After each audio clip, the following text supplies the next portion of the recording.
Avec ce coup d'accélérateur pour la mondialisation. L'essentiel du commerce mondial se fait, vous le savez, par les porte-conteneurs, ces cargos géants.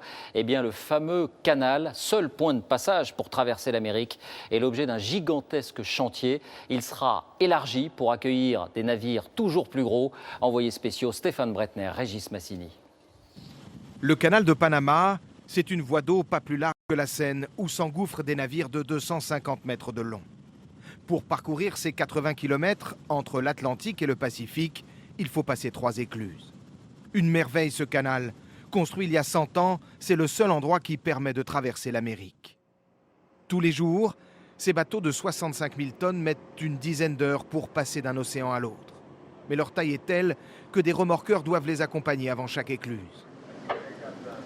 Dalton Rodriguez est pilote depuis 8 ans. Cette fois-ci, c'est un gazier en provenance de Singapour qui doit livrer sa cargaison aux États-Unis. Concentré, il manœuvre avec beaucoup de précautions. Pour moi, c'est comme diriger un bateau qui a la puissance d'un éléphant avec la délicatesse d'un colibri. C'est ça mon métier. Mais il y a encore bien plus gigantesque. Ces super Panamax, 3 fois plus gros, constitueront en 2025 la majorité de la flotte des porte-containers. Aujourd'hui, ces bateaux venus d'Asie n'ont pas d'autre choix que de décharger leur cargaison sur la côte ouest des États-Unis. Dans 2 ans, grâce au nouveau canal élargi, ces super navires pourront livrer directement leurs containers sur la côte est et vers l'Europe. Un gain de temps et bien évidemment d'argent. Pour accueillir ces bateaux de 150 000 tonnes et 400 mètres de long, les Panaméens se sont lancés dans un chantier pharaonique. Démarré il y a 5 ans, il va coûter plus de 6 milliards d'euros. 24 heures sur 24, 26 000 ouvriers s'y relaient pour creuser un deuxième canal. Un investissement extrêmement lourd, mais bien réfléchi. C'est sûr, ça représente un sacrifice pour les Panaméens depuis quelques années, mais qui va rapporter gros dans le futur. Et ça rapportera combien? 5 à 6 fois plus que ce qu'on gagne actuellement avec les droits de passage du canal.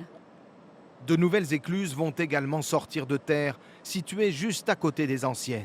Celles-ci, unique au monde, fonctionne sur 3 niveaux. Dans chaque sas, le bateau est tiré par des locomotives. Du travail d'orfèvre, la coque est à moins de 20 cm du bord. Ici, chaque passage coûte 70 000 euros.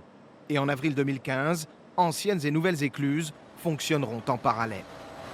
Avec l'élargissement du canal, c'est tout le trafic mondial qui se trouve bouleversé, et principalement aux États-Unis. Déjà, les ports s'équipent pour accueillir ces super navires.